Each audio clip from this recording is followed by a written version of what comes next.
네, 이제 마이애미 돌핀스와 이 덴버 브론코스의 경기에 대해서 얘기를 해보도록 하겠습니다. 이 경기는 20대 13으로 브론코스가 승리를 가져갔는데요. 일단 이제 이날 경기의 승패는 좀 수비에서 갈렸다, 이렇게 좀 봐야 될 것 같습니다. 일단 투아를 억제하는 데 성공했던 브론코스가 승리를 가져갔다, 저는 이렇게 좀 적어왔는데요. 풋볼을 진짜 모르겠어요.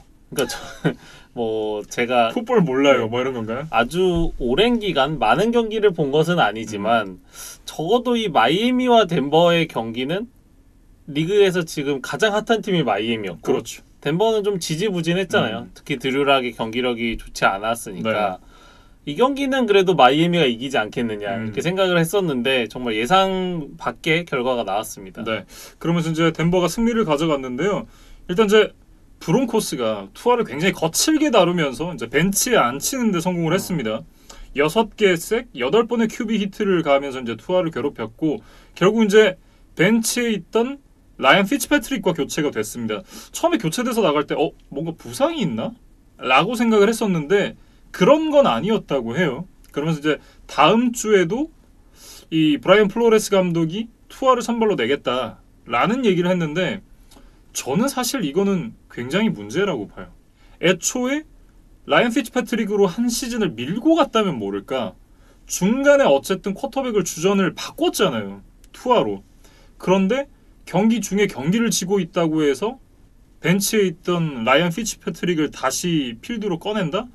이거는 두 선수 모두에게 좋지 않은 거라고 봐요. 왜냐하면 결국 경기도 못 이겼잖아요. 이기지도 못했고, 투아가 이렇게 되면 다음 경기 선발로 나왔을 때 또 지고 있어요.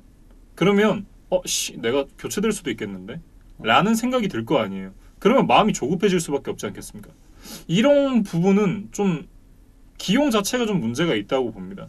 바꿀 거였으면 계속 믿음을 주고 투아를 어쨌든 키워야 되잖아요. 프랜차이즈 쿼터백인데 그러려고 데리고 왔고, 근데 그럴 거면 뭐 죽이 되든 밥이 되든 이 선수를 계속 이제 필드에 세워놓고 이제 이런 상황에서 어떻게 극복을 하는지 그런 경험도 쌓게 해주고, 뭐 질 때 지더라도 어쨌든 투아한테 경험치를 먹이는 게 중요하니까 이렇게 기용을 하는 게 좋지 않나 생각을 하는데, 뭐 어쨌든 냉정하게 봤을 땐 브라이언 플로레스 감독의 어떤 좀 패착이다, 이런 생각이 듭니다. 이 부분에 대해서 브라이언 플로레스 감독이 그 시점에서는 교체가 최선의 움직임이었고, 뭐 피츠패트릭이 승리를 가져다줄 최선의 방안이었다, 뭐 이런 얘기를 했었는데, 아니 사실 돌핀스가 올 시즌에 슈퍼볼 우승할 거 아니잖아요. 그런 목표를 갖고 있을 수도 있죠. 근데 냉정하게 슈퍼볼 우승이 가능해요? 그건 아니란 말이에요. 그러면 투한테 좀 더 경험치를 주고 죽이 되든 밥이 되든 좀 밀고 가는 게 맞지 않나? 저는 그런 생각을 좀 갖고 있습니다. 그러니까 플로레스 감독의 인터뷰의 행간의 의미를 읽어보면 저는 좀 그렇게 해석을 했어요. 머스트 패스 시츄에이션, 그리고 딥패스를 던져야만 하는 상황에서는 이제 피츠패트릭이 더 나은 선택이다. 네. 그래서 피츠패트릭으로 이제 교체를 했다. 이제 아마 그런 의미가 아닌가 싶은데, 이제 말씀해주신 대로 지금 한 경기만 보고 풋볼을 하는 게 아니니까 좀 더 중장기적으로 보면 투아를 밀고 나가는 것이 더 좋지 않았겠느냐는 김민준 아나운서의 의견에 저도 이제 10분 동의를 하게 되고, 투아가 당초 이날 경기 전에 경미한 발부 사항이 있었다 그래요.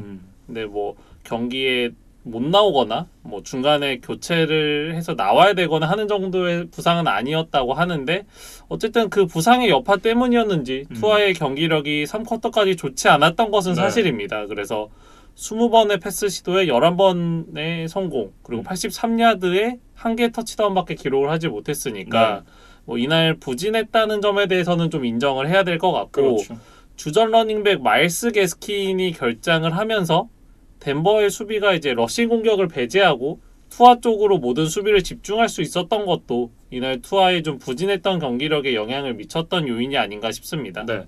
그리고 나서 이제 피츠패트릭이 들어와가지고 117야드를 한 쿼터에 기록을 했습니다. 물론 이제 인터셉션이 있긴 했지만, 그러니까 한 경기, 이 경기가 만약에 플레이오프 경기다, 이 경기를 지면 내일이 없다, 그러면 그렇게 운영하는 게 사실 맞죠. 근데 그런 경기는 아니었으니까. 뭐 어쨌든 피츠매직이 들어오고 나서 공격이 조금 더 원활하게 풀린 것은 사실이긴 합니다. 근데 그러다가 인터셉션을 또 던졌으니까 결국 이제 그 인터셉션 때문에 이제 경기가 끝났잖아요. 근데 그런 부분을 생각을 해본다면 이 교체 자체도 그렇게 좋은 수는 아니었다. 이렇게 좀 얘기를 해야 될 것 같고요. 그리고 이날 경기가 끝나고 이제 12주차를 준비하는 과정에서 투아가 또 부상을 당했다 그래요. 네. 그래서 그 내용을 살펴보면 훈련 도중에 이제 헬멧에 왼손 엄지 손가락을 부딪히면서 이제 약간 부상을 당했다고 하는데 과연 12주차에는 어떤 선수가 주전 쿼터백으로 나올지 그것도 좀 지켜봐야 될 것 같습니다. 네. 자, 이게 결과론적인 얘기긴 한데 그냥 차라리 올 시즌 라이언 피츠패트릭으로 쭉 밀고 가는 게 좋지 않았을까 하는 아쉬움이 조금 남게 되긴 하네요. 그거는 일단은 돌핀스의 시즌이 다 끝나고 네. 이제 시즌을 리뷰하는 단계에서 한번 저희가 이 브라이언 플로레스와 마이애미 구단의 선택을 좀 평가를 해보면 될 것 같고 네. 이날 패함으로써 돌핀스가 5연승 행진에서 멈췄습니다. 네. 그래서 연승을 하는 동안에 조금 감춰져 있던 마이애미의 문제점이 드러난 경기가 아니었나 싶어요. 그래서 오펜시브 라인의 솔로몬 킨들리, 디펜시브 라인의 크리스티안 윌킨스, 러닝백 마일스 게스킨 같은 선수들이 빠졌는데 이 주전 선수들이 빠지니까 백업은 좀 약하더라. 결국 이제 뎁스에 네. 문제가 있다라는 얘기죠. 그러니까 이런 부분들은 분명히 조금 문제점을 노출을 했던 경기였다. 이렇게 좀 평가를 하겠습니다. 네. 브론코스 얘기를 좀 해보겠습니다. 일단 공격에서 러싱에 상당한 우위를 가져갔었던 브론코스였습니다. 이날 이제 멜빈 고든이 84야드에 2개의 터치다운 기록하면서 맹활약을 했고 필립 렌즈 역시도 이제 터치다운은 없었지만 82야드를 달리면서 이 돌핀스를 상대로 이제 러싱의 우위를 가져갈 수 있었던 그런 브론코스였습니다. 그러면서 드류락에게 좀 많은 역할을 주지는 않았던 것 같아요. 예. 그것이 브론코스의 승리로 이어졌던 것 같고 드류락에 대해서 조금만 더 얘기를 해보면 현지에서 이런 지적을 하더라고요. 그러니까 드류락이 포켓을 빠져나와서 오른쪽으로 나오는 경우들이 많은데 네. 이때 움직이면서 던지는 패스에 대한 정확도가 좀 떨어지는 것이 아니냐 이런 지적들이 있더라고요. 예. 사실 그렇게 된다면 포켓이 무너졌을 때 이 선수가 패스를 정확하게 연결할 수 없다라는 게 상대 팀들도 다 알고 있을 텐데 그렇게 된다면 패스러시에 더 많은 선수들을 투입하고 뭐 이런 방향으로 경기가 좀 흘러가지 않을까.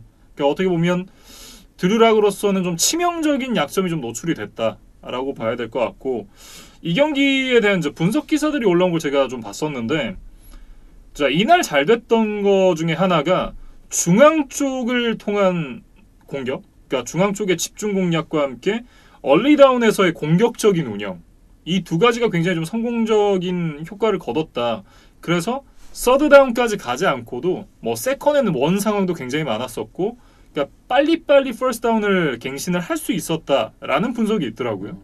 그것도 결국 드류락에게는 많은 짐을 지우지 않았던 그런 결과로 이어졌다고 봐야 될 것 같아요. 네. 그리고 덴버의 수비에서는 역시 저스틴 시몬스 얘기를 해야 될 것 같습니다. 이 선수가 올프로 출신의 굉장히 뛰어난 세이프티인데 이날도 마지막 드라이브에서 승리를 확정짓는 인터셉션을 해줬어요. 예.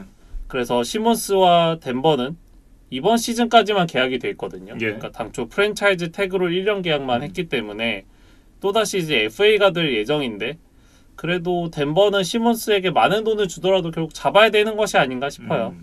그리고 이제 본 밀러 선수에 대한 소식이 좀 나왔는데 본 밀러 선수가 이제 일단은 이 순조롭게 이제 재활 과정을 치르고 있다 그래요. 당초 무조건 시즌 아웃이라고 이제 얘기가 됐었던 본 예. 밀러가 생각보다 좀 재활이 빠르게 진행이 되고 있는 것 같아요. 그래서 밀러 입장에서는 12월 복귀를 목표로 좀 매진을 하고 있다고 하는데 네. 빅펜지오 감독은 좀 보수적인 인터뷰를 했습니다. 그러니까 완벽하게 회복하지 않는다면 무리해서 쓰고 싶지는 않다. 이렇게 얘기를 했어요. 사실 지금 성적이면 오래 쓸 이유 없죠. 냉정하게. 그러니까 덴버가 조금 2연승, 3연승 정도 더 하면서 플레이오프 진출에 대한 희망이 커져간다면 네. 이번 시즌 내에 본 밀러의 모습을 볼 수도 있겠다. 그런 이제 기대를 좀 해보겠습니다. 네. 어쨌든 저희도 본 밀러 선수가 건강하게 필드 위로 돌아와서 뛰는 모습을 볼 수 있기를 응원을 하겠습니다. 다음 경기로 넘어가 보죠. 그린베이 패커스와 인디애나폴리스 콜츠의 경기입니다. 사실 이 경기는 이제 장외 대결부터 굉장히 흥미진진했는데요. 데리우스 레너드 선수가 굉장히 좀 그 에런 로저스 선수의 발언에 대해서 좀 마음에 들지 않는다라는 라는 이제 얘기를 하면서 시작이 됐습니다. 당초 이제 애런 로저스 선수가 내 생각에 NFL 최고의 라인베커는 프레드 워너인 것 같다 라는 얘기를 했었는데 이거 이제 버튼이 눌렸어요. 데리우스 레너드가 아니 씨 내 생각엔 내가 최고인데? 네가 이런 발언을 해? 그래? 그럼 내가 보여줄게. 이런 생각을 좀 했었던 것 같습니다. 그러니까 장외 대결이라는 표현을 써주셨는데 네. 대결은 사실 양자가 서로를 좀 이기려고 드는 마음이 있어야 되잖아요. 네. 근데 제 생각에 로저스는 그냥 프레드 워너에 대한 립 서비스를 해준 거고 뭐 다른 선수들을 뭐 굳이 비하하겠다 이런 의도는 없었던 것 같습니다. 네. 근데 이거를 데리우스 레너드가 덥석 물어서 그냥 혼자서 이제 어그로를 끌었어요. 네. 한마디로. 그래서 이제 레너드와 로저스 같은 경우는 같은 컨퍼런스 소속이 아니잖아요. 네. 그러다 보니까 이번 만남이 두 선수의 첫 대결이었습니다. 네. 그러니까 레너드가 이런 얘기를 했던 것 같아요. 그러니까 아직 나와 상대해보지 않아서 뭐 프레드 워너를 뭐 최고라고 생각하는 것 같다. 그래서 내가 어떤 선수고 누가 NFL 최고의 라인베커인지 보여주겠다. 뭐 이런 좀 도발을 하면서 이 경기에 뭐 관전 포인트가 하나 더 생겼다는 생각입니다. 네. 그리고 이 경기에서 레너드도 한 방을 먹였고 애런 로저스도 한 방을 먹였습니다. 사실상 좀 무승부였다 이렇게 얘기를 해야 되겠죠. 그러니까 승부는 콜츠가 이겼지만 네. 이 두 선수의 맞대결은 좀 무승부였다고 얘기를 해야 될 것 같은데 일단 레너드가 경기 초반에 그 로저스가 펌블한 공을 리커버리를 하면서 네. 한번 공격권을 빼앗아 왔어요. 그래서 이제 레너드가 좀 기선을 제압을 했는데 4쿼터 막판에 에런 로저스의 노룩 패스가 나오면서 네. 레너드에게 또 복수를 해줬습니다. 그래서 이 상황을 조금 이제 더 설명을 드려보면 로저스가 이렇게 오른쪽을 주시를 하면서 좀 시선을 분산을 시켰어요. 네. 그래서 레너드도 그 로저스의 눈을 따라서 이제 오른쪽에 대한 수비를 좀 이제 비중을 두고 있었는데 로저스가 이제 필드 반대쪽에 있던 다반테 아담스에게 패스를 던졌거든요. 그러면서 이게 동점 필드골이 되는 아주 중요한 패스였습니다. 그래서 레너드도 이 부분에 대해서는 내가 한 방 먹었다 이렇게 트위터에 좀 쿨하게 인정을 했어요. 예. 뭐 한 방씩 주고받았으니까 무승부다 이렇게 좀 얘기를 할 수 있을 것 같은데 양 팀의 대결은 이제 콜츠가 승리를 가져갔습니다. 사실상 펌블로 시작해서 펌블로 끝난 경기였다. 이렇게 얘기를 해야 될 것 같은데 이 경기의 어떤 승부가 갈린 것도 사실은 턴오버였습니다. 이날 이제 턴오버 관리가 얼마나 중요한지를 보여주는 경기가 됐는데 패커스가 하나의 인터셉션과 함께 3개 펌블 로스트를 기록을 했고 콜츠는 이제 인터셉션 하나, 펌블 로스트 하나를 기록을 했습니다. 그러니까 턴오버 마진이 이 콜츠가 플러스 2였어요. 그러면서 이제 이 마진도 마진이지만 패커스처럼 이 리그 최강 중에 하나로 이제 손꼽히는 팀이 한 경기에 4개의 턴오버를 기록을 한다. 이런 부분도 좀 패커스에게는 어떻게 보면 이제 좀 수정을 해야 될 부분이다. 문제점이 발견됐다. 이렇게 좀 얘기를 할 수가 있겠습니다. 그 4개의 턴오버 중에서 특히 더 중요했던 두 가지에 대해서만 조금 더 얘기를 해보면 28대 28 동점이 된 4쿼터 초반에 이제 콜츠가 킥오프를 했거든요. 근데 이거를 리턴하는 과정에서 펌블을 하면서 바로 또 공격권을 내줬던 패커스였고 네. 그 다음에 이제 연장전에서 코인토스에서 패커스가 승리하면서 먼저 공격권을 잡았는데 여기서 또다시 펌블을 하면서 이제 역전 필드골, 역전 결승 필드골을 허용하는 빌미를 제공하고 말았어요. 네. 말씀해 주셨던 이제 두 번째 상황이 이 마르케스 발데스 켄틀링 선수의 펌블이었거든요. 짧은 패스 받은 이후에 곧바로 이제 펌블을 허용을 하고 말았는데 사실 이제 4쿼터 마지막에 롱패스를 받아내면서 단숨에 이제 필드골 레인지 근처까지 갈 수 있었던 것도 어떻게 보면 이제 마르케스 발데스 켄틀링 선수의 수운이었다라고 얘기를 해야 될 것 같은데 연장에서 또 이제 결정적인 치명적인 펌블을 기록을 하면서 승리를 헌납을 했거든요. 이 두 드라이브만에 천당과 지옥을 좀 오갔다 이렇게 좀 얘기를 해야 될 것 같습니다. 그리고 이제 이 경기가 끝나고 나서 상당히 좀 많은 이 비난에 휩싸이고 그리고 심지어는 살해 협박까지 받았다고 해요. 그런데 이 선수도 멘탈이 진짜 대단한 게 인터뷰에서 이런 얘기를 했습니다. 이 괜찮다. 이것도 이 일의 일부다. 좋은 날이 있으면 나쁜 날도 있는 거고 지난주에 이제 인생 경기를 하고 나서 인터뷰를 했었는데 커리어 최고의 순간을 보냈고 지금은 커리어 최악의 순간에 있는 거다. 라고 이제 성숙한 답변을 또 했습니다. 이 선수가 지금 다반테 아담스에 이어서 실질적인 넘버 2 리시버 역할을 해주는 선수잖아요. 예. 그래서 물론 패커스 팬들의 눈높이에 뭐 완벽하게 충족되는 활약은 아니지만 그래도 이 정도면 충분히 가능성을 보여주고 있는 선수거든요. 예. 그래서 좀 팬들이 기다려주고 좀 지지를 해주면 어떨까 싶습니다. 네. 그리고 이제 방금 전에 말씀드렸던 이 플레이를 포함해서 턴오버가 굉장히 아쉬웠던 패커스다라는 말씀을 드렸는데 또 한 가지 아쉬운 건 후반전의 로저스의 부진이다 라고 좀 얘기를 해야 될 것 같아요. 이날 이제 전반의 스탯을 보면 16번의 패스 던져서 13번을 성공시켰고요. 160야드와 함께 3개의 터치다운, 하나의 인터셉션을 기록을 했었던 로저스였습니다. 근데 후반 기록을 보면 22번 패스 던져서 14번 성공, 143야드가 끝이에요.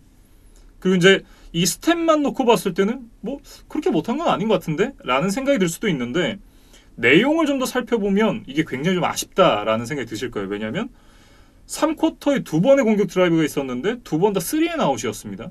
그러면서 공격 기회를 살리지 못했고 4쿼터에 포스트다운 컨버전 실패가 한 번 있었고요. 거기다가 필드골 성공 한 번.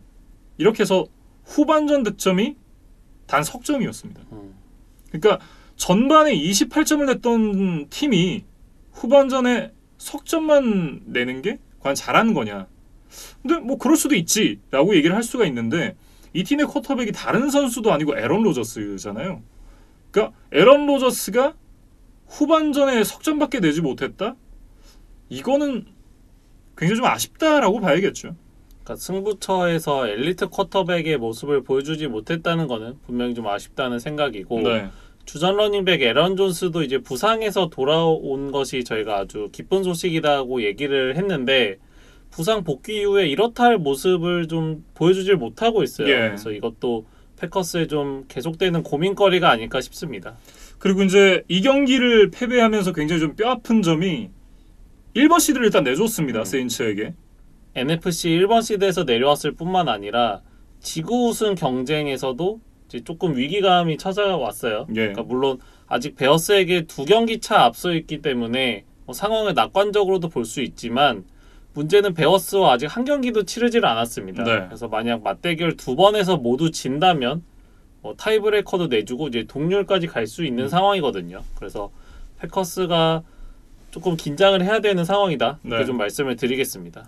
다음 주 경기는 이제 베어스와의 경기입니다. 사실 이 NFL 100주년의 오프닝 경기로 선정될 만큼 굉장히 오랜 기간 동안 라이벌리를 유지해오고 있는 두 팀이고 사실 이 두 팀의 경기는 만나면 늘 좀 불이 붙었어요. 그리고 이 경기가 또 썬데이 나잇 풋볼로 펼쳐질 예정이기 때문에 미국 전역의 많은 팬들이 좀 관심을 가지고 지켜볼 것 같은데 이 베어스와 패커스의 라이벌리에 대해서 조금 이제 최근 트렌드를 좀 설명을 드리고 싶어요. 예.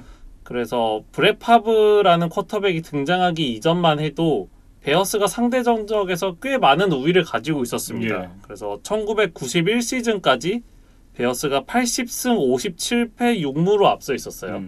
그런데 1992년에 브렛 파브가 등장했고 그 이후로는 또 에런 로저스가 등장을 했잖아요. 네. 그러면서 그 기간 동안에 그린베이가 무려 42승 15패를 했습니다. 그러면서 지금은 99승 95패로 오히려 그린베이가 상대 전적에서 앞서 있어요. 네. 그래서 다음 12주차 맞대결에서 그린베이가 승리를 거둔다면 에런 로저스는 베어스 상대로 20승을 하게 되고 예. 패커스는 베어스를 상대로 100승을 하게 되는 그런 기념비적인 경기가 될 수 있습니다. 네.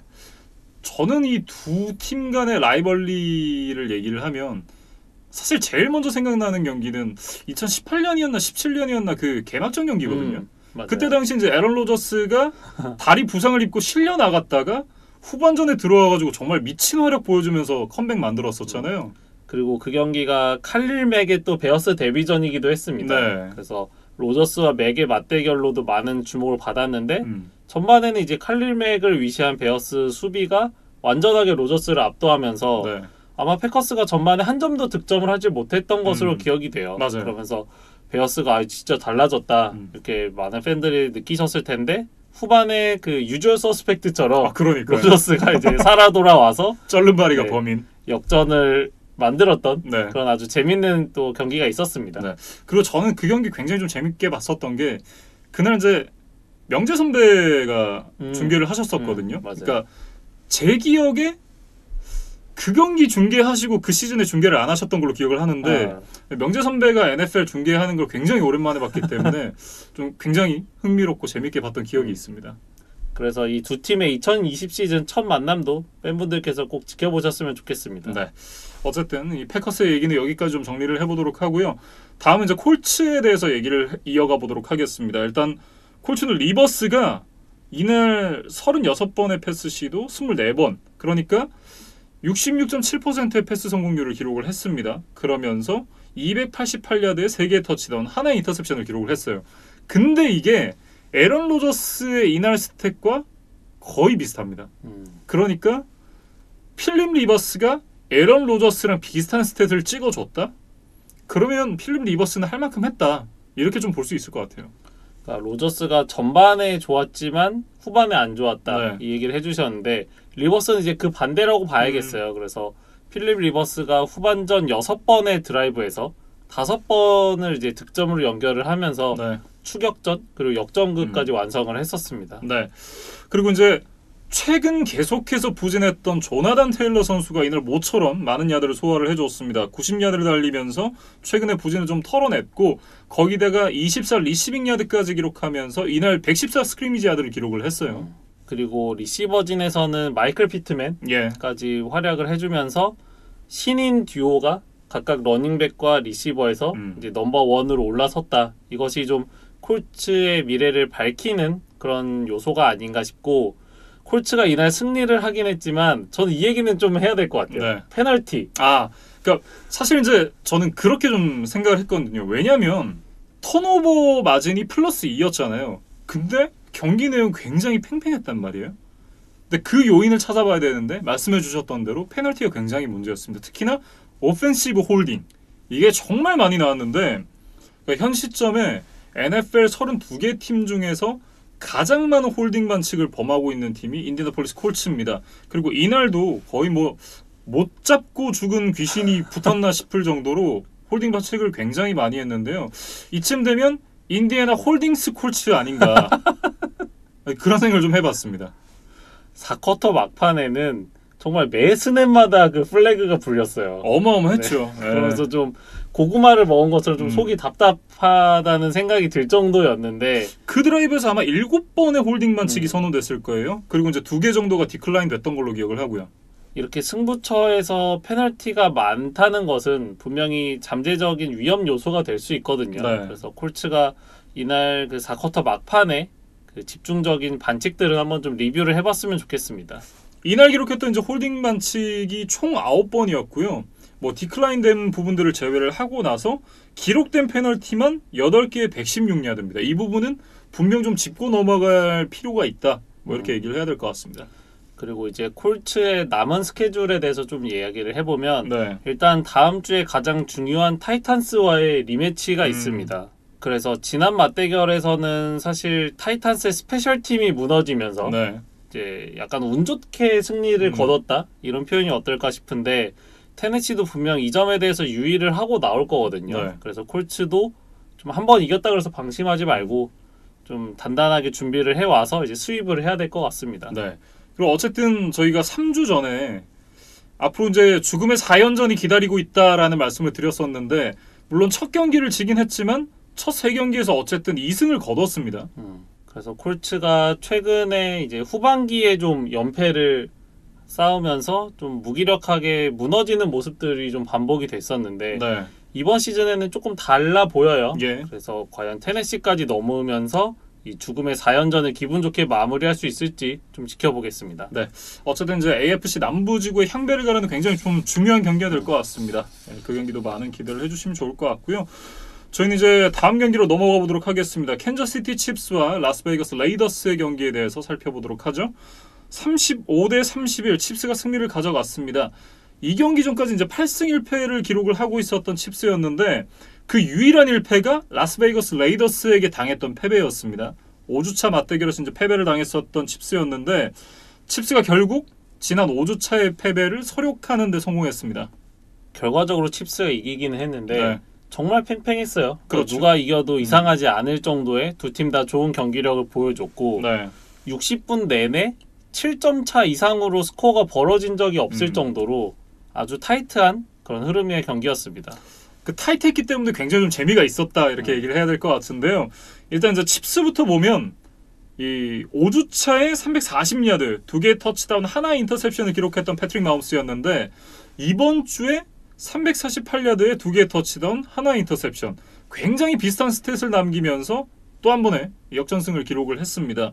여기서 굉장히 재미있는 장면이 하나 있었는데요. 마지막 이제 역전 터치다운을 만들어낸 드라이브에서 이 레이더스의 블리치가 성공하면서 패트릭 마홈스가 오른쪽 사이드라인 쪽으로 공을 던지는 장면이 있었어요. 근데 이날 이제 어쨌든 양팀 모두 수비보다는 공격이 좀 더 우위에 있는 경기였잖아요.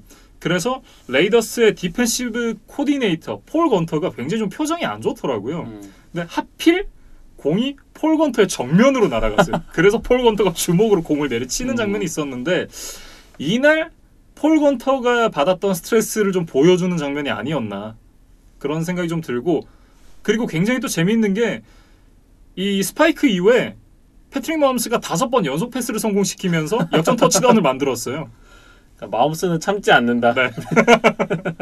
항상 이제 받은 대로 돌려주는 이제 그런 마홈스의 면모를 볼 수 있었고 한 끗 차의 승부였기 때문에 칩스의 승리 요인, 레이더스의 패배 요인을 꼽는다는 게 사실 좀 무의미하고 예. 굉장히 어렵다는 생각은 들어요. 근데 그래도 저희가 리뷰를 하는 단계니까 그래도 굳이 하나씩 꼽아보자면 일단 칩스는 조시 제이콥스를 좀 잘 막았던 것이 승리 요인이 아니었나? 이날 제이콥스가 55야드밖에 가지를 못했습니다. 네.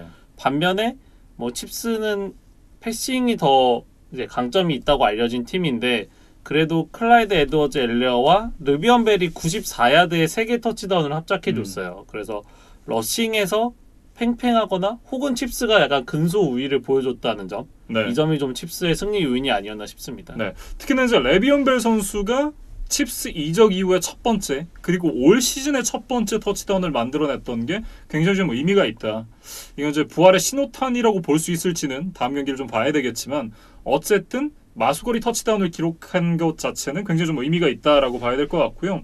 트래비스 켈시가 이날 이제 127야드에 4쿼터도 역전 터치다운을 만들어냈었고 타이릭 힐 역시 102야드에 하나의 터치다운을 기록하면서 좋은 모습을 보여줬습니다. 그리고 말씀해 주셨던 대로 조시 제이콥스가 이제 55야드 하나의 터치다운을 기록하면서 어느 정도 이제 칩스의 수비진에게 막히는 듯한 모습이었는데 이 부분이 굉장히 좀 뼈아픈 것이 레이더스가 지난 맞대결 승리를 가져갔을 때는 77야드에 2개의 터치다운을 조시 제이콥스가 기록을 했었거든요. 그러니까 해줘야 될 선수가 그만큼을 해주지 못했다. 이렇게 좀 볼 수가 있을 것 같고 가장 아쉬웠던 부분은 사실 코로나 바이러스로 인한 수비진의 어떤 이 훈련의 부재가 아니었나 싶습니다. 클레런 페럴과 코리 리틀턴이 일단 양선 판정을 받으면서 이날 나오지를 못했고 예. 그들과 이제 밀접 접촉한 것으로 이제 판정이 된 주요 수비 선수들이 훈련을 제대로 참가를 하질 못했어요. 그래서 그랬던 것 치고 그리고 칩스의 강한 공격력 치고는 어떻게 보면 35점 정도면은 뭐 선방을 했다. 네. 어떻게 보면 그렇게 얘기를 할 수도 있을 것 같습니다. 사실 이건 이프긴 하지만 그 선수들이 코로나 바이러스에 걸리지 않았고 정상적으로 훈련을 할 수 있었다라고 한다면 그랬다면 경기 결과가 똑같았을까? 라는 생각이 좀 들기는 하거든요. 그만큼 레이더스가 칩스를 좀 위협을 했고 마홈스가 이번 시즌 인터셉션이 2개밖에 없는데 네. 모두 레이더스와의 경기에서 나온 거예요. 그래서 레이더스가 어느 정도 마홈스를 막고 대처하는 방법을 그래도 가장 잘 알고 있는 팀이 아닌가 네. 이런 생각이 들고 만약에 플레이오프에서 이 두 팀이 또 만난다면 뭐 칩스가 당연히 높은 시드에 있겠지만 네.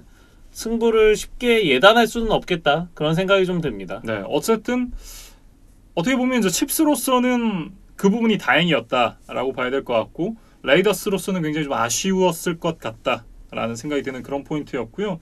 아무튼 이제 이 경기를 승리를 하면서 칩스가 5연승을 달리게 됐습니다. 그리고 다음 주에 이제 돌아오는 주에 벅스와의 경기가 준비가 돼 있는데 톰 브레이디와 패트릭 마홈스의 통산 4번째 맞대결이 되겠어요.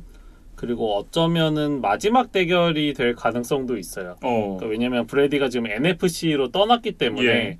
벅스에 남는다면 4년 뒤에나 다시 만나게 되거든요. 그렇죠. 근데 4년 뒤라고 하면 브레디가 이제 선수 생활을 이미 은퇴했을 가능성도 있기 때문에 다음 주 맞대결이 어쩌면 두 선수의 마지막 대결일 수도 있습니다. 예. 그래서 뭐 더 놓치시면 안 되는 이유가 하나 더 있는데 이 두 선수의 지금 현재 맞대결 성적을 보면 2승 1패로 브래디가 앞서 있어요. 그렇죠. 근데 이제 마홈스 입장에서는 꼭 이기고 싶을 것 같다라는 생각이 드는 게 뭐냐면 지금 못 이기면 평생 루징 레코드가 남는 거예요. 그렇죠. 그리고 이제 마홈스가 지금은 반지가 하나지만 네, 어쩌면 브래디를 위협할 수 있는 가장 가능성이 높은 선수잖아요. 그렇죠. 만약에 브래디의 근접한 반지 개수를 채우고 뭐 개인 스탯을 더 쌓아서 그럼 이제 고트가 브래디냐 마홈스냐 이런 논쟁이 나올 때 분명히 이 맞대결 성적도 또 그 중에 이제 한 코너로 많은 사람들의 입에 회자가 된단 말이죠. 그렇겠네요. 예. 그래서 만약에 마홈스가 이 경기를 지면 1승 3패가 되기 때문에 이거는 분명히 좀 마홈스에게 나중에 큰 흠결로 남을 수가 있습니다. 네. 그래서 뭐 마홈스가 이렇게까지 뭐 깊게 생각하지는 않겠죠. 이제 아마 저희가 좀 말을 재밌게 만들기 위해서 좀 포장해내다 보니까 이런 이제 얘기까지 하게 되는 것 같은데 그래도 마홈스 입장에서는 이기면 단순히 1승보다 얻는 게 더 있는 경기다. 그렇죠. 그런 얘기를 좀 하고 싶습니다. 네. 어쨌든 다음 주 경기가 굉장히 좀 기대가 되고 다시 이제 레이더스 얘기로 좀 돌아가면 일단 데리카 선수가 올 시즌에 굉장히 좀 달라진 모습을 보여주고 있습니다. 존 그루든 감독과 함께 완전히 좀 엘리트에 가까운 쿼터백으로 다시 거듭나고 있는 게 아니냐 이런 얘기들이 좀 나오고 있어요. 데리카의 이번 시즌을 좀 돌이켜보면 뭐 마홈스처럼 아주 화려한 스탯을 보여주지는 않지만 네.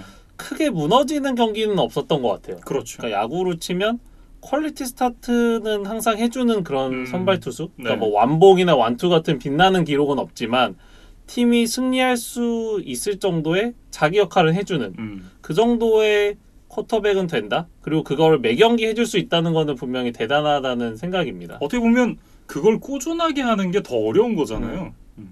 그런 부분에서 굉장히 좀 훌륭하다라고 얘기를 해야 될 것 같고 어쨌든 존 그루든 감독 밑에서 좀 새롭게 거듭나고 있는 모습인데 이게 몇 년 더 쌓였을 때 데리카 선수가 어떤 선수로 성장을 할지도 굉장히 좀 기대가 되는 부분이다 이렇게 얘기를 할 수 있겠습니다. 그리고 이제 레이더스의 남은 스케줄을 보면 지금 6승 4패니까 네, 아직까지는 플레이오프에 대한 희망이 꽤 긍정적인데 그렇죠. 그렇다고 해서 뭐 낙관할 정도는 아닙니다. 그래서 남은 경기들이 중요한데 5할을 넘는 팀은 두 팀밖에 없어요. 예, 그런데 고춧가루 부대 역할을 할 수 있는 팀들이 꽤 많아 보이거든요. 그래서 곳곳에 좀 함정이 있다. 네. 그렇게 좀 얘기를 하겠습니다. 그래서 펠컨스, 차저스, 브론코스. 그러니까 5할 밑에 있기는 한데 어렵네요. 레이더스가 저도 그렇게 이상하지는 않은 그러니까 나름 이길 수 있는 폭발력과 잠재력을 다 가지고 있는 그런 팀들이거든요. 예, 그래서 레이더스가 남은 경기들을 한 경기 한 경기 계속 집중해서 해야만 이제 플레이오프에 좀 진출할 수 있지 않을까 그렇게 생각을 좀 해봤습니다. 네, 이렇게 캔자스시티 칩스와 라스베이거스 레이더스의 경기에 대해서 얘기를 해봤습니다. 이제 마지막 한 경기 남았죠. LA 램스와 템파베이 버커니어스의 경기에 대해서 살펴보도록 하겠습니다. 27대 24 램스가 승리를 가져갔습니다. 슈퍼볼 53에서 맞대결을 펼쳤던 션 맥베이 그리고 제러드 고프 그리고 반대편에 탐 브레이디 선수가 있습니다. 근데 일단 서력을 굉장히 좀 하고 싶었을 것 같은데 탐 브레이디 선수에게 서력하는 건 일단 성공을 했던 션 맥베이 그리고 제러드 고프였습니다. 일단 절반은 성공을 했고 네.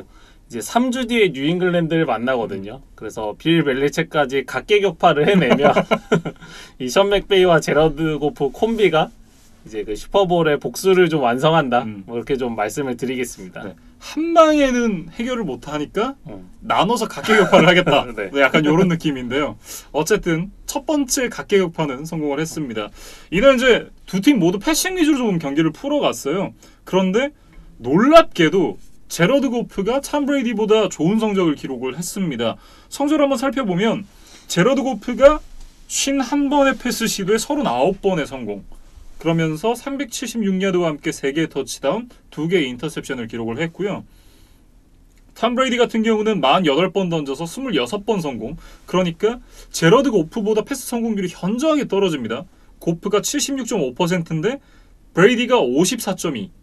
그러니까 상당히 좀 낮은 패스 성공률을 기록을 했고 거기다가 216야드와 함께 2개의 터치다운, 2개의 인터셉션을 기록을 했습니다. 그러니까 전반적인 성적을 보면 제 입으로 이런 얘기를 하게 될 줄 몰랐지만 제러드 고프가 탐 브레이디보다 더 나았다. 적어도 이날만은. 이렇게 좀 얘기를 해야 될 것 같습니다. 브레디 입장에서는 이제 굴욕적인 하루가 네. 됐어요. 일단은 고프에게 이 경기 한정으로는 명확하게 KO패를 했다. 이렇게 얘기를 해야 될 것 같고 네. 램스는 벅스가 워낙 러싱 디펜스가 강력하기 때문에 이거를 좀 의식해서인지 패싱 공격 일변도로 나갔어요. 네. 이것이 좀 잘 통하면서 승리를 거둘 수 있었고 제러드 고프와 함께 역시 로버트 우즈, 쿠퍼컵 이 두 선수의 이야기를 좀 해야 될 것 같은데 네. 두 선수가 합쳐서 무려 23번의 캐치, 275야드, 1개 터치다운 합작을 했거든요. 특히 이제 야드 애프터 캐치가 149야드나 됐어요. 네. 그러니까 짧고 확률 높은 패스를 고프가 던져주면 네. 이 쿠퍼컵과 로버트 우즈가 그 수비수 사이드를 이제 뚫고 나가면서 이제 전진에 성공을 했다. 이렇게 좀 분석을 해야겠습니다. 네. 일단 이제 이 제러드 고프 선수가 사실 이제 시즌 전에 제가 이거에 대해서 극비를 했던 걸로 기억을 하는데 3명의 1000야드 리시버 만들기가 목표다. 뭐 이런 얘기를 했었잖아요. 그래서 그 프로젝트의 어떤 중간 점검을 좀 한번 해보고 싶어서 네. 그 수치들을 좀 적어왔는데 지금 10경기를 치렀으니까 이 기록들을 바탕으로 16경기로 한번 환산을 해봤습니다. 그러면 쿠퍼컵만 지금 1000야드 돌파가 확실시가 되고 네. 로버트 우즈가 960야드 페이스예요. 그러니까 요거는 이제 좀 간당간당하죠. 네. 그런데 이제 넘버 3 조시 레이놀즈가 700야드 정도의 페이스이기 때문에 이 고프가 내걸었던 목표 혹은 공약 이거는 좀 지키기가 어려워진 것이 사실입니다. 네. 그런데 어쨌든 램스가 지금 7승 3패로 선전을 하고 있기 때문에 뭐 램스의 이번 시즌 자체는 좀 긍정적으로 흘러가고 있다 이렇게 좀 말씀을 드려야겠어요. 네. 뭐 그 공약이 실패로 돌아갔으니까 하는 얘기지만 그 공약 자체가 제가 그때도 말씀드렸잖아요. 잘못된 공약이다. 팀의 어떤 지구 우승 내지는 플레이오프 진출해서 뭐 슈퍼볼 우승이라든지 이런 게 목표가 돼야지 이런 진짜 말도 안 되는 목표는 다시는 세우지 않았으면 좋겠다라는 생각이 좀 들고요. 이제 수비 얘기로 좀 넘어가 보도록 하겠습니다. 이제 수비가 정말 어마어마합니다. 이게 유튜브 아이디 지재훈님이 굉장히 좀 흥미로운 얘기를 남겨주셨는데요. 이 부분에 대해서 좀 말씀을 드리면 좋을 것 같아가지고 저희가 가져와 봤습니다. 램스의 수비가 하프타임 이후에 거의 득점을 허용하지 않고 있다라는 내용을 댓글로 남겨주셨는데 이번 경기에서 이제 10점을 후반전에 내주긴 했습니다. 근데 그래도 10경기 평균 4.6점밖에 안 돼요. 심지어 이제 베어스 상대로 기록했었던 7실점이 고프의 P6니까 이거는 이제 수비가 내준 실점은 아니라고 봐야겠죠. 그리고 이 지재우님께서 조금 조심스러워 하셨던 부분은 LA 램스가 NFC 이스트 팀들을 4경기는 상대를 했다. 이 점을 좀 감안해야 된다. 이 얘기를 지적을 해주셨는데 네. 그럼에도 불구하고 그 중에 댈러스는 이제 닥 프레스캇이 건재하던 1주 차에 만났던 거거든요. 예. 그래서 댈러스는 그래도 프레스캇이 있었을 때는 가공할 만한 공격력을 보여줬던 그럼요. 팀이니까 이 댈러스도 후반에 잘 막아냈다는 점은 분명히 좀 인정을 해줘야 될 것 같습니다. 네. 물론 이제 나머지 세 팀이 워낙 약팀이니까 그렇다 치지만 프레스카드 있을 때 댈러스 카우보이스는 리그에서 득점 신기록을 경신하고 있을 정도로 득점을 많이 했던 팀이잖아요. 그런 부분을 생각을 해본다면 그건 굉장히 좀 의미가 있는 기록이다. 이렇게 좀 얘기를 해야 될 것 같고 전설의 팀들을 좀 소환을 같이 해주셨습니다. 그러면서 이제 비교 대상이 85년 일단 이제 역대 최고의 수비로 좀 칭송을 받고 있는 베어스 팀이 당시에 4.4점을 후반전에 허용했다고 해요. 이것도 정말 대단한데 그리고 2002년 이 존 그레덴 감독이 벅스 있을 때 4.8점을 허용했다고 합니다. 그리고 레이 루이스가 있었던 2000년도 레이븐스가 5.3점 그리고 스틸 커튼으로 유명한 1976년도의 스틸러스가 5.6점을 기록을 했습니다. 그리고 리전 오브 붐으로 대표되는 2013년도에 시애틀이 6.8점을 허용했다고 하니까 램스의 어떤 수비가 후반전 한정으로는 역대급이다. 이렇게 좀 얘기를 할 수가 있겠어요.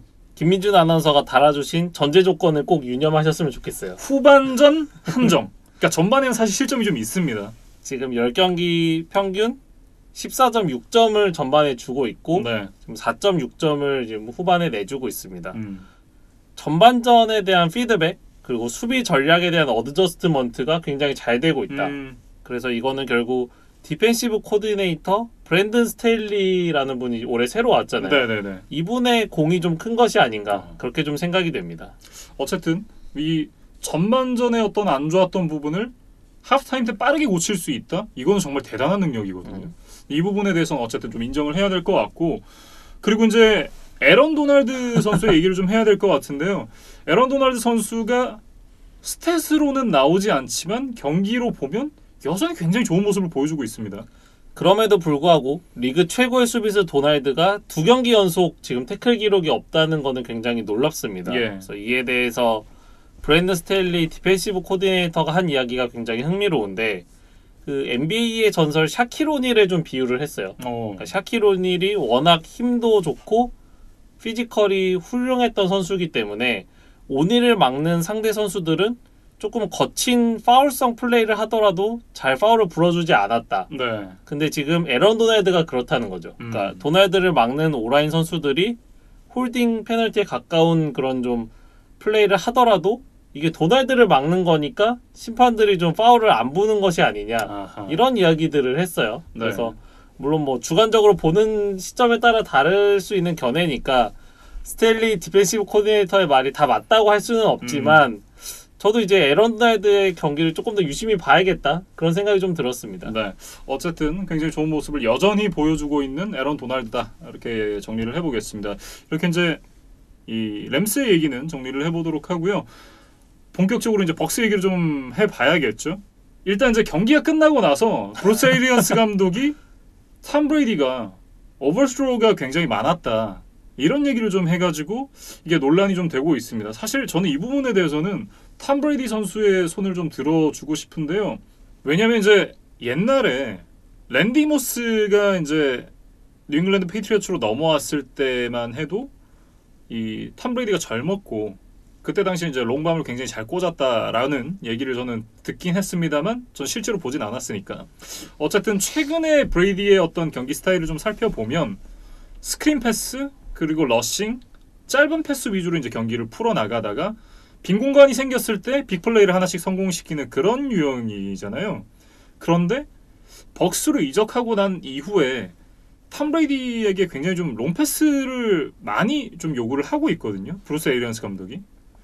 근데 그러면서 인터셉션도 많아지고 뭐 그런 부분들이 어쨌든 브레이디를 정확하게 파악을 하지 못하고 있지 않느냐. 혹은 브레이디가 그런 선수임을 알고 있더라도 자신의 전술을 좀 껴맞추는 게 아니냐라는 그런 생각이 좀 들거든요.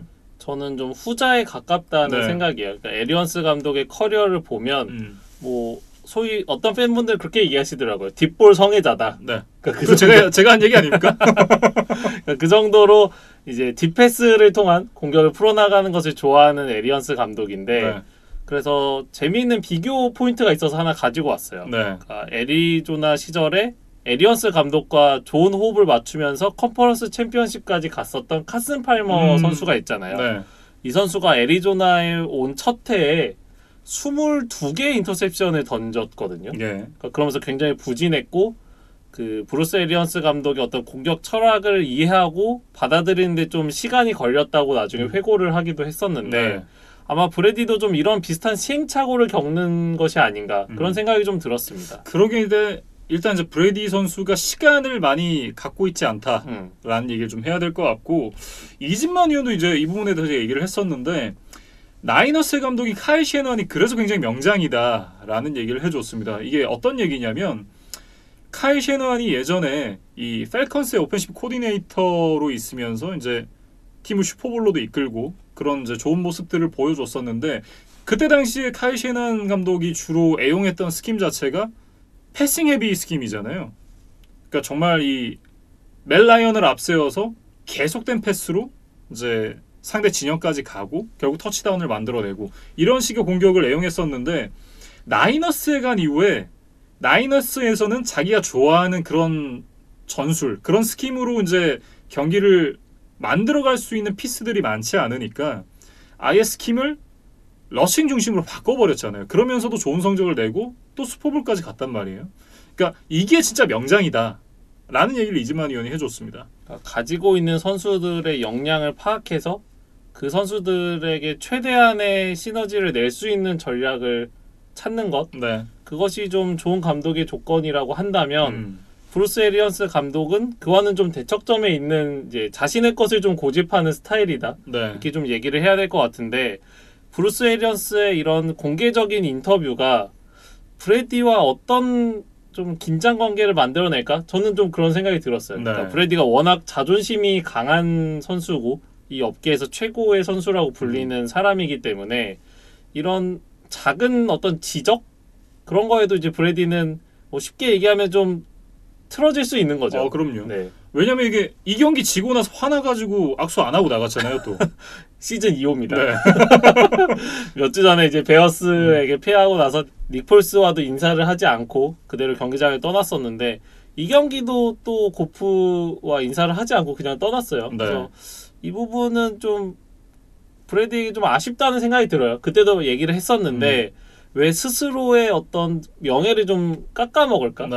그러니까 지금 브래디가 한 번, 두 번 더 진다 그래서 이게 곧에서 내려오는 게 아니라 이런 좀 경기 외적인 좀 매너 이런 부분들에서 좀 팬들에게 이미지를 깎아먹는다면 나중에 이 브래디를 고트로 인정하지 않는 사람들이 더 많아질 수도 있는 거거든요. 예. 그래서 브래디가 아마 스스로에게 화가 나서 그대로 이제 경기장을 빠져나간 것으로 보이기는 하지만 그래도 최소한의 좀 매너는 지켜야 되지 않을까 싶어요. 그런 부분은 좀 아쉽죠, 사실.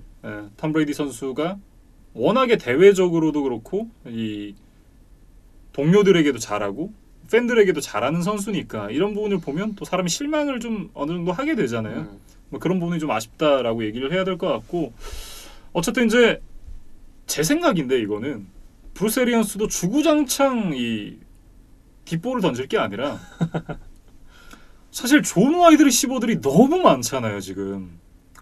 제가 진짜 이 스킬 플레이어진들은 굉장히 화려하거든요. 뭐 러닝백에 로날드 존스 있지, 레너드 포넷 있지, 리시버만 봐도 지금 가딘, 에반스, 그리고 스카티 밀러, 거기다 그론크 왔죠. 그리고 이번에 저기 안토니오 브라운도 왔잖아요. 그러니까 사실 이 롱패스를 받을 수 있는 선수들, 가딘, 에반스 이런 선수들은 이제 이 깊은 곳으로 뛰게 하고 그리고 스카티 밀러랑 이 그론크를 이용해서 짧지만 확실한 어떤 야드 그런 걸 따내는 식의 플레이도 추가를 하고 그리고 이제 안토니오 브라운을 이용해서 뭐 중장거리 패스를 꽂고 그리고 거기서 이제 야데프트 캐치를 안토니오 브라운의 개인 능력으로 또 만들어내는 그런 식으로 좀 스킴을 좀 골고루 짜면 어떨까? 저는 그런 생각을 좀 해봤습니다.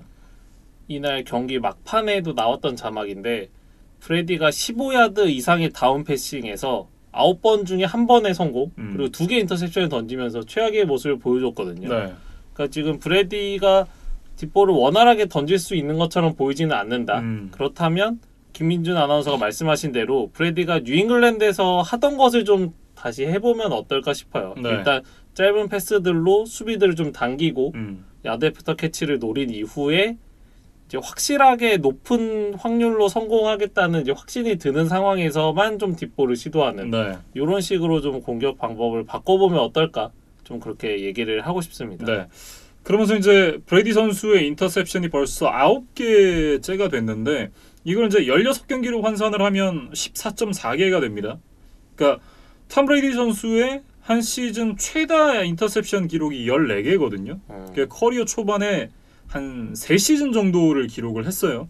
근데 그렇게 이제 14개가 최다인데 이게 어떻게 보면 이제 에이징 커브로 볼 수도 있겠지만 이 에리언스 감독이 좋아하는 스킴 자체가 인터셉션을 좀 많이 기록할 수밖에 없는 앞서 이제 카슨 팔머 얘기도 해주셨지만 좀 그럴 수밖에 없는 스킴이다라는 생각도 좀 드는데 그러면서 드는 생각이 이 전대미문의 30-30을 기록했던 쿼터백이 하나 있잖아요. 네. 이 제이미스 윈스턴 선수가 우리가 생각했던 것보다 물론 이제 30개 너무 많지만 우리가 생각하고 웃음거리로 얘기를 했던 것보다는 생각보다 좋은 쿼터백일 수도 있겠다라는 생각이 좀 들었습니다.